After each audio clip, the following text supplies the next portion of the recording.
Nah, tadi adalah beberapa poin defect pada logam. Kalau pada keramik bagaimana? Pada material dengan ikatan ionik, poin defect harus mempertimbangkan selain tadi adalah netralitas muatan atom, ion-ion penyusunnya. Oke. Maka ada beberapa jenis. Yang pertama namanya Schottky defect. Adalah adanya pasangan vakansi kation dan vakansi anion. Ya, jadi tempat yang harusnya ada anionnya kosong dan tempat yang harusnya ada kationnya kosong. Ini selalu hadir berpasangan. Ya.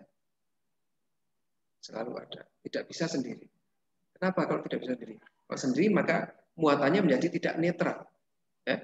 Kalau yang hilang cuma anionnya aja, berarti total kristalnya memiliki muatan positif. Kalau yang hilang cuma kationnya aja, maka yang hilang hanya menjadi bermuatan negatif. Oke. Nah, yang kedua adalah defect yang kita sebut sebagai Frankel defect. Ya, adalah pasangan vakansi kation dan vakansi interstisial. Ya. Jika harusnya di sini ada tempat ini vakansi, harusnya ada ionnya ya, tapi ion ini terlepas dari lokasinya malah nyempil di tempat lain. Nah, ini menjadi kation interstisial ya, dan kation vakansi.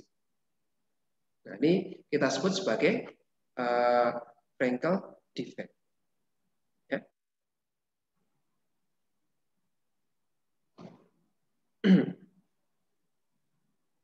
Nah, kenapa tidak ditemukan adanya pasangan vakansi anion dan interstisial anion? Kira-kira kenapa? Ya, karena besar, anionnya ukurannya sangat besar. Okay? Jadi ini kalau terlepas menjadi anion dan mau nyungsep ke bagian lokasi yang sini tidak cukup tempatnya ya, tidak stabil. Nah, kalau berdekatan terlalu dekat dengan anion lain maka terjadi tolak-menolak elektrostatis. Nah, sebagian keramik adanya point defect dapat menyebabkan secara stereogeometrik atau komposisi kimiawinya berbeda. Ya. Hal ini umumnya terjadi pada ion yang memiliki bilangan oksidasi lebih dari satu. Misalnya ada besi. Besi bisa menjadi Fe2+ maupun Fe3+. Oke. Misalnya pada bahan FeO. Ini kan besinya +2, oksigennya -2. Ion Fe bermuatan +2, ion O-nya bermuatan -2. Maka jika bisa juga ada 3 atom Fe2+ digantikan dengan 2 atom Fe3+. Ya. Jadi ini harusnya berwarna biru ini. 3 di sini ya, 1, 2, 3 masing-masing muatannya +2, +2, +2. Bisa digantikan dengan 2 atom Fe yang muatannya +3 dan 1 vakansi. Oke. Ini juga merupakan jenis point defect pada keramik. Nah, baik vakansi kation maupun vakansi anion terjadi karena adanya perbedaan valensi ion penyusun. Oke, tadi adalah yang kationnya yang vakansinya. Di mana Ca misalnya tadi Fe ya, kita jadikan Fe. Ini juga bisa diganti. Harusnya ini ada tempat untuk ion Na+, Na+, Na+, tetapi 2 atom Na+, 2 ion Na+ diganti oleh 1 ion Ca2+. Maka 1 ada tempat yang kosong, tidak ditempati. Oke, vakansi. Di anion juga bisa, misalnya Cl-. 2 Cl- digantikan oleh 1 O2-. Oke, maka kita dapatkan anion vakansi di sana. Oke. Oke, rasio atom Fe dan O dalam iron oxide FeO, namanya mineralnya oxide, adalah 1:1. Fe-nya 1, O-nya 1. Oke. Jika terdapat point defect yang menyebabkan perubahan komposisi sehingga terdapat 10 ion Fe untuk setiap 100 ion Fe2+, tentukan kira-kira banyaknya vakansinya berapa. Nah, jadi Fe-nya ada untuk setiap 100 ion Fe ada 10, maaf, 100 ion Fe2+ ada 10 ion Fe3+. Oke. Makanya kira-kira berapa? Tadi kita harus hitung kalau tidak ada Fe2+. Ini kan muatannya Fe3+ itu 10 posisi kali 3. Ya. Jadi 30. Ada 30 muat. 30 total muatannya ya, masing-masing 10 masing-masing plus 3 berarti plus 30.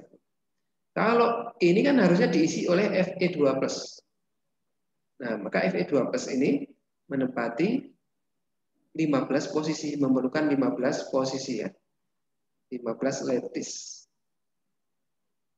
Nah, kalau sekarang hanya ada 10 yang terisi oleh ion Fe, maka sisanya ada 5. 5 ini pasti menjadi vacancy. Kira-kira mudahnya seperti itu. Nah, itu terkait dengan point defect. Kita akan lanjutkan di line defect yang satu dimensi. Nah, ini kita mulai dari ada sebuah observasi yang agak aneh ya, terkait kekuatan dari ikatan atom. Sebuah kristal ada yang namanya deformasi plastik non-reversible. Terjadi jika semua atom yang terdapat dalam kristal terputus, kemudian menyambung lagi secara bersama-sama. Ini sering kita temui di seperti ini, skrup ini ya, yang digunakan untuk konstruksi, misalnya bangunan atau jembatan atau stadion dan sebagainya, konstruksi berat. Ini kan menggunakan skrup untuk memasang dua beam yang sama ya. Nah, karena load yang sangat besar, skrup ini bisa misalnya yang sini ditarik, beamnya tertarik ke sana ya, beam sebelahnya tertarik ke kanan. Nah, ini bisa menjadi seperti ini, terdeformasi. Ya. Nah, bagaimana ini bisa terjadi? Nah, ini kan kita bisa modelkan bahwa karena ini ditarik, kita lihat secara mikroskopis di dalam kristalnya, nah, bagian yang luarnya itu ditarik ke kiri, sedangkan bagian yang bawah ditarik ke kanan. Ya, seharusnya kan berarti ini semua ikatannya terputus, kemudian bergeser, ya, menyambung dengan sebagai ikatan baru. Oke.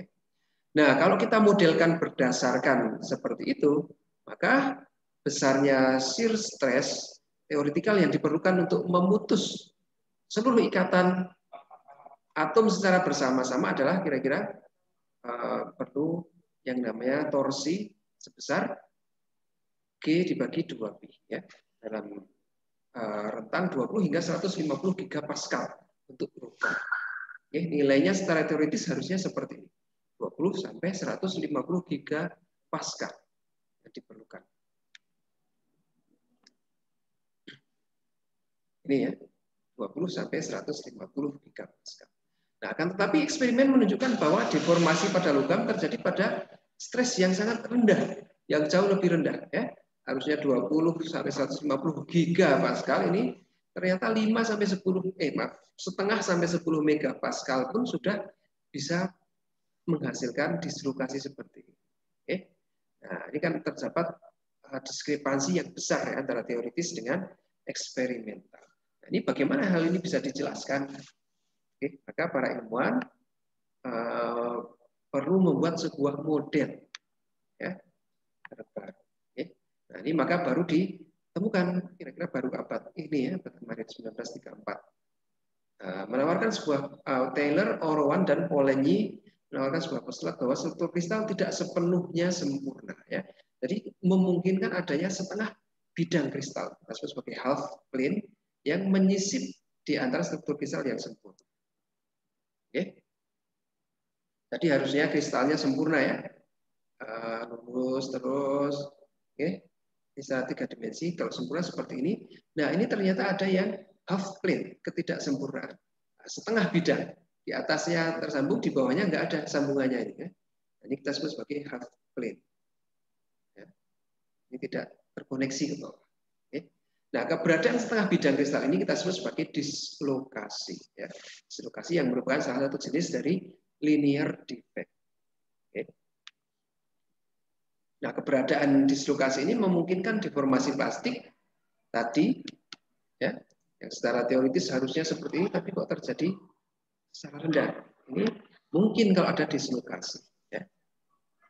Nah, ini dimodelkan bahwa tidak sepenuhnya semua ikatan itu terputus secara bersama-sama. Ya.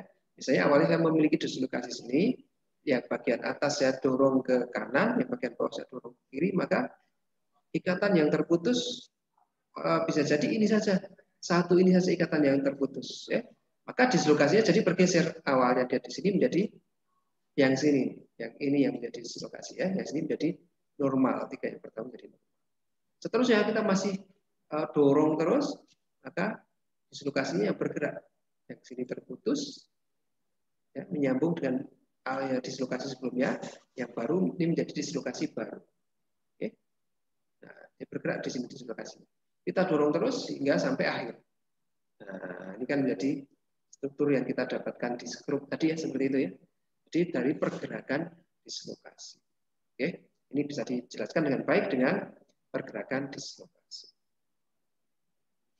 Nah, pergerakan dislokasi yang secara sekuensial ini memungkinkan deformasi plastik terjadi pada stres yang relatif rendah. Nah, beneran tidak Pak? Tadi kan secara postulat ya.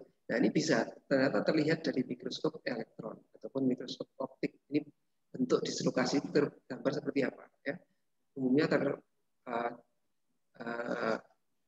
terekam sebagai garis-garis hitam dalam mikroskop optik. Nah, ini mikroskop elektron berwarna lebih terang. Ya, kita dapatkan dislokasi. Oke, pergerakan adanya dislokasi di dalam kristal. Ini penjelasannya. Oke. Nah, berdasarkan orientasi dan arah geraknya, dislokasi ada 3 jenis. Satu kita sebut sebagai dislokasi edge dislocation. Dislokasi di pojokan, ya, samping. Seperti apa dislocation edge dislocation? Seperti ini. Ya, itu ketika Burgess vektor. Okay. Ketika ada dislokasi, maka kalau kita hitung, okay, ini 1 ke atas 1, 2, 3, 4, okay. Plus 4 misalnya. Ke kanan, ke kiri 1, 2, 3, 4. Plus 4, misalnya minus 4. Ke bawah 1, 2, 3, 4. Minus 4. Nah, plus 4 dengan minus 4, 0. Ini kan harusnya minus 4 di sini. 1, 2, 3, 4. Plus 4. Ya. Jadi titik awal sampai titik akhir tidak sama. Oke. Nah, ini kita sebut sebagai Burgess vektor. Menghubungkan dari titik awal ke titik akhir. Nah, kita dapatkan vektor ke arah kanan ini. Oke. Burgess vektor namanya P. Ketika dia letaknya tegak lurus terhadap garis dislokasi, ini garis dislokasi. Kita sebut sebagai edge dislocation. Nah, kemudian kita ada yang namanya screw dislocation. Jika Burgess vektor tadi paralel terhadap garis dislokasi. Misalnya seperti ini. Oke, separuh nih yang geser. Ini sudah geser separuh. Nah, kan ini tidak. Nanti di sini ada dislokasi ini. Ya, Burgess vektornya adalah sana. Kenapa kalau kita ambil mula-mula kemudian kita putar pasti akan terdapat Burgess vektor ya dari titik awal hingga titik akhir. Nah, Burgess vektor ini ketika dia paralel terhadap arah dislokasi kita sebut sebagai screw dislocation. Nah, sebenarnya ada yang namanya mix campuran. Jika B dan L membentuk sudut yang tertentu. Ya, sebetulnya antara 0 ya, antara paralel dan perpendikular antara 0 sampai 90. Ya, campuran. Seperti ini di sini mulainya dari screw dislocation berbelok di sisi lainnya menjadi edge dislocation. Nah, ini hanya jenis-jenisnya saja. Oke. Nah, berapa besarnya nilai stres minimal yang diperlukan untuk menggerakkan dislokasi? Kita ada namanya formula Peierls-Navarro stress. Ya. Stres PN.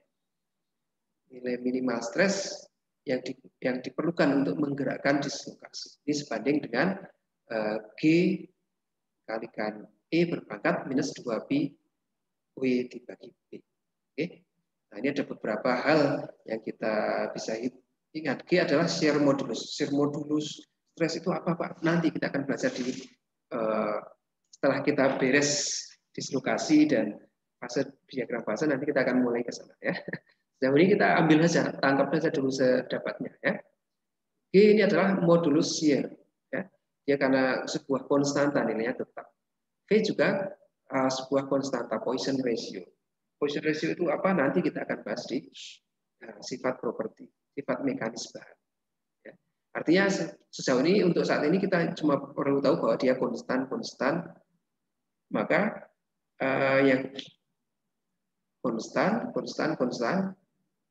Maka yang menjadi penentu adalah apa? B. B adalah interatomic distance. Ya. Dan W ini fungsi dari A dibagi 1 minus B. Dan A ini apa? Interplanar spacing. Oke. Artinya semakin interatomic interplanar spacingnya semakin tinggi, oke, ini kan tinggi menjadi W-nya semakin tinggi, negatif tinggi, kan berbanding terbalik dengan ini ya. Jika interplanar spacing semakin tinggi, maka nilai stresnya akan semakin besar ya, berbanding terbalik. Oke. Atau stresnya semakin kecil jika jarak antar atom semakin besar atau jarak antar bidang semakin kecil ya. Jarak semakin bidang semakin kecil. B-nya semakin besar atau A semakin kecil. Oke. A semakin kecil maka TPN atau PN akan semakin kecil. Ya. B semakin besar, semakin kecil. Artinya bagaimana? Bahwa dislokasi tadi lebih mudah bergerak. Kalau stres yang diberikan kecil kan berarti lebih mudah bergerak. Ya. Dislokasi tadi lebih mudah bergerak atau istilahnya adalah slip kepleset, slip bergeser pada bidang dengan kerapatan atom yang tinggi. Kita sebut sebagai close spec. Ya. Maka kalau slip plane ketemu slip direction, maka ketemu slip system. Ya. Semakin rapat susunan atomnya, maka semakin mudah untuk slip di sana. Ya. Contohnya ini, dalam struktur ini, kan kita bisa buat bidang ya, bidang plane-nya adalah ini A, plane A, ya, atau plane B. Plane A berarti jaraknya ini ya, jarak interplanar spacing, jarak antar bidang. Ya. Jarak antar bidang. Nah, kalau ini adalah jarak antar atom. Oke. Jarak antar atom. Oke, tadi jarak antar atom itu kayak di sini antar atom B dan antar bidang A. Antar atom itu kita istilahkan sebagai B, antar bidang A. Oke. Nah, kira-kira mana yang lebih mudah arah untuk slipnya? Dislokasi itu bergeser ke arah sana atau bergeser ke arah B? Kita pakai warna yang lain ya.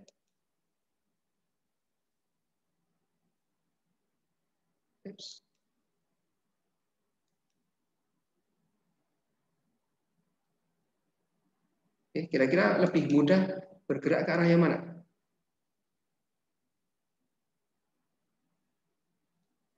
Ada bidang lain juga seperti ini ya. Nah, ini adalah jaraknya, jarak antar bidang.